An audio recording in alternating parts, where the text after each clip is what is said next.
y hoy, junto con mi grupo conformado por Carol Velázquez, Luisa Morenos, Nayeris González y mi persona, le venimos a hablar sobre la institucionalización de la psicología intercultural.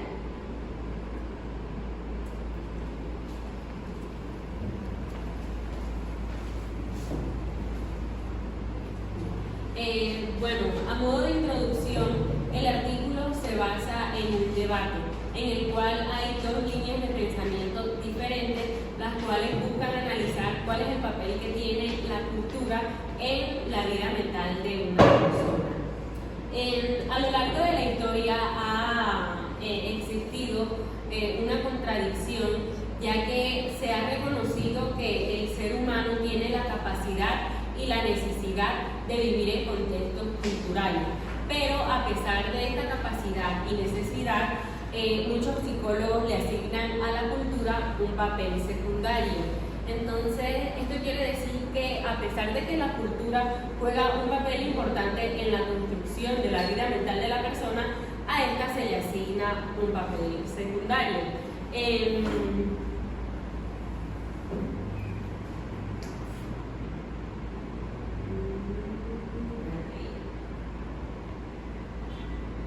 También se ha defendido la idea de que mientras no se evalúe la variabilidad cultural de los procesos psicológicos, va a ser imposible saber si estos procesos psicológicos son universales o por si el contrario son específicos. O sea, esta idea lo que busca es saber si por medio de los contextos culturales, o sea, si los contextos culturales están influyendo en los procesos psicológicos. Por eso se quieren estudiar para saber si los procesos psicológicos son universales o si son específicos.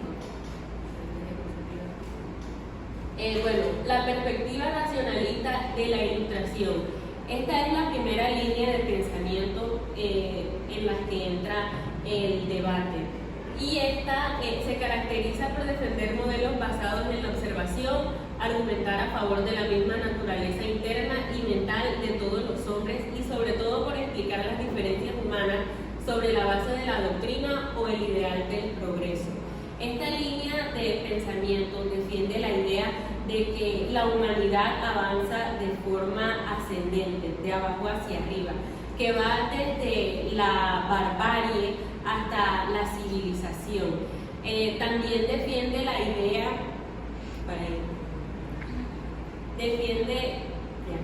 defiende la idea de que defiende la evolución conjunta entre la mente y la cultura. Y a medida de que se fue estudiando esto, se dieron cuenta de que también la mente influía en la cultura y que estas dos son interdependientes, o sea, dependen la una de la otra. Nos vemos con mi siguiente compañera.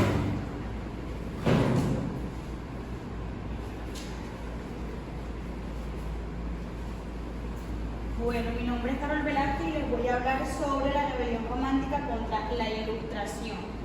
Para entrar en contexto, nos vamos al siglo XVIII, donde la ilustración se basaba o veía a la psicología dentro de una perspectiva que era la lógica, la razón y el progreso universal.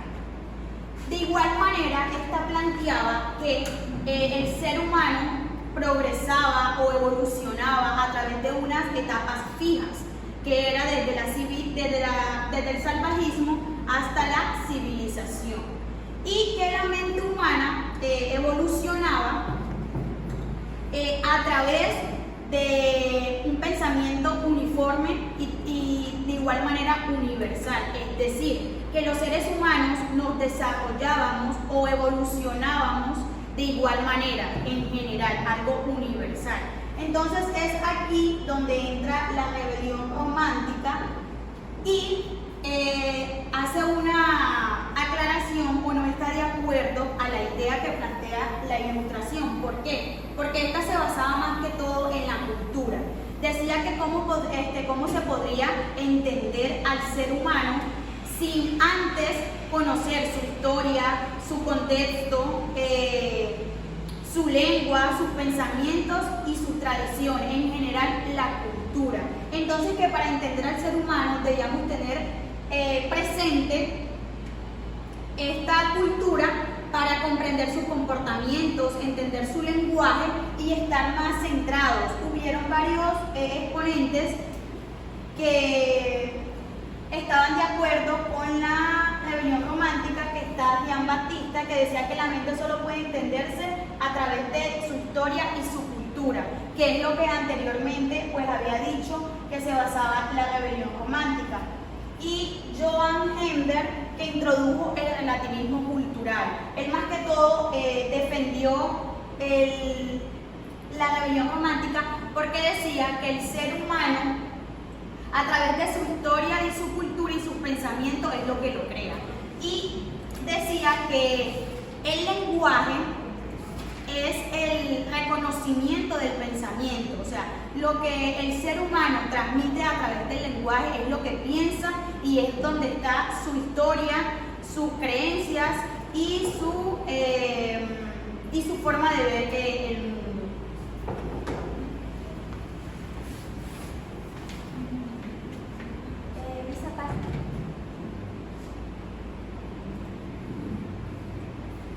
Bien, yo les voy a hablar acerca de un tema que se empezó a dar a comienzos del siglo XIX.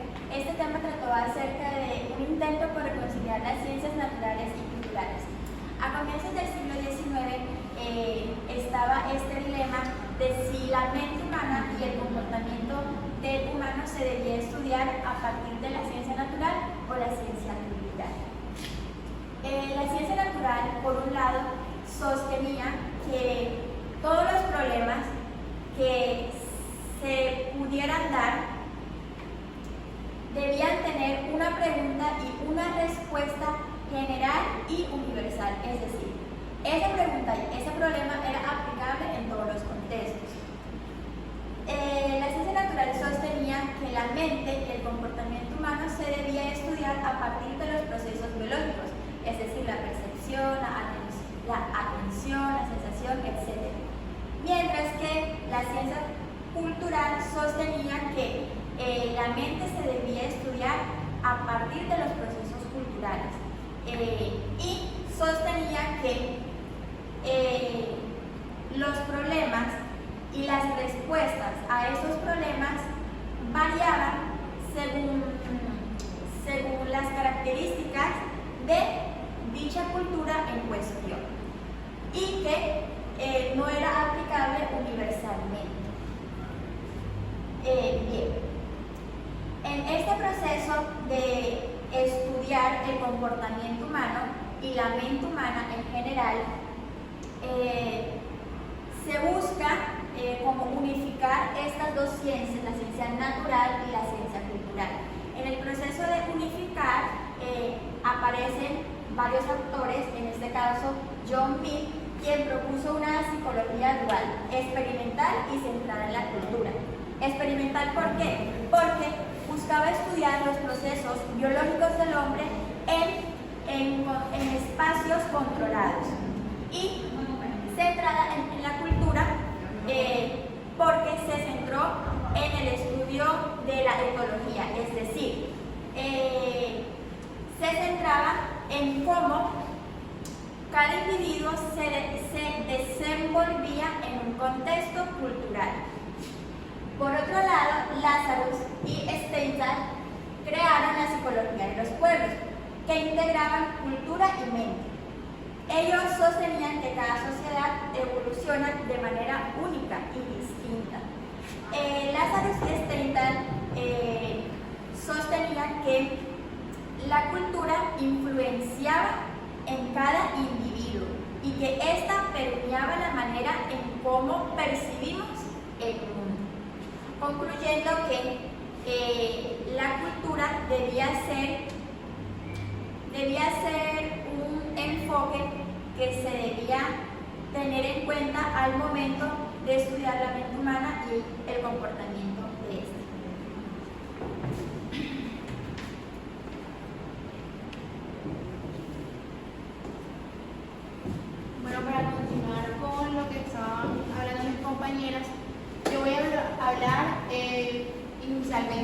buscado una psicología de la mente y de la cultura, cómo se relacionan estas.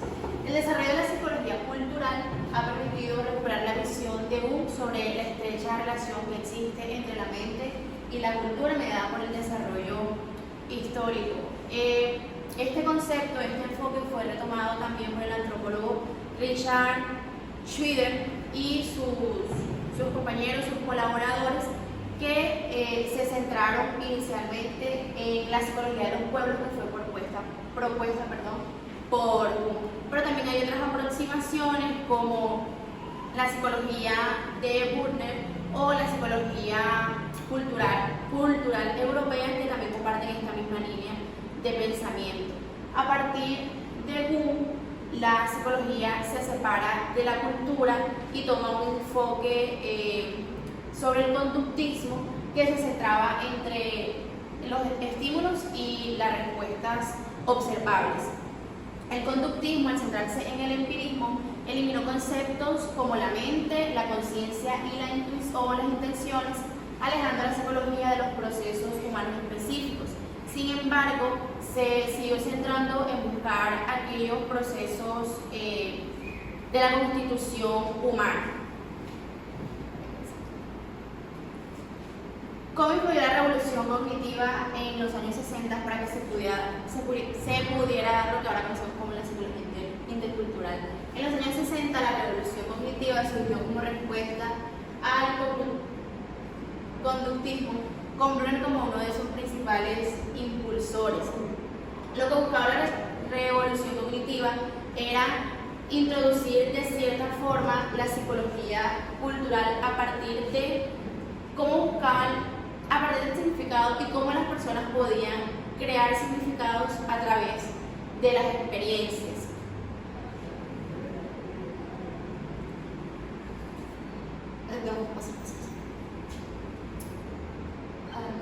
¿Cómo podían construir significados a través de las experiencias? Hay que tocar un punto muy importante, y es que la revolución cognitiva, la psicología cognitiva, cuando fue entrando como en furor, aunque quería introducir la cultura en estos análisis psicológicos, con el tiempo fue como desviándose de ese campo, de ese concepto, para poder centrarse en los procesos de información del ser humano.